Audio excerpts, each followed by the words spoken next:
weshe wabaye ko gamomo weshe lele wabaye lo ojogba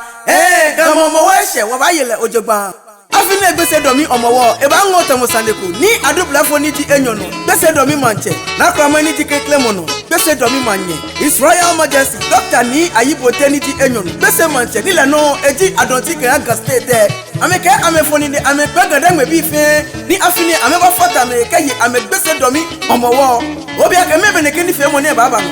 no ye manyawale nyoni wayo amine biniji nyumai ete ya fi akpe nyumai enyoke enumom 30th August 2025 ni afine amekeni fe mo baba o efatai fale fe mo yo ne epete nyumwa jamo yi bewo ho ye manyawale nyoni wayo amine biniji nyumai enyoke ete Saturday 23rd August ameke amekwa adomi ma bi fe ana ni akesa adomi ma amri keke eno oti so ha anyemi akekwa ngbale mo yo ne ehin agbomotu ewo ameke ye manyawale nyoni wayo amine biniji nyumai enyoke ne hu ya fi akpe nyumai enyoke enumo 29th August abaya kwa ngbole mo lo foto la ke work anyemi kata si aba fata ni oya gbole opam eno je ceremony ti bi ho ni domi e ba so ni na kan gbile e ba fe fe otomo saneko anyemi mele woni oba tese ni no ko fe mo temo ni kin ahoye agbeni egbe kekeje na abasa ni aya fayin ni ko yin dana ke etire je mo yo ni ana keji ona egbe ni etire je mo ba bo egbe no sani ofuale atu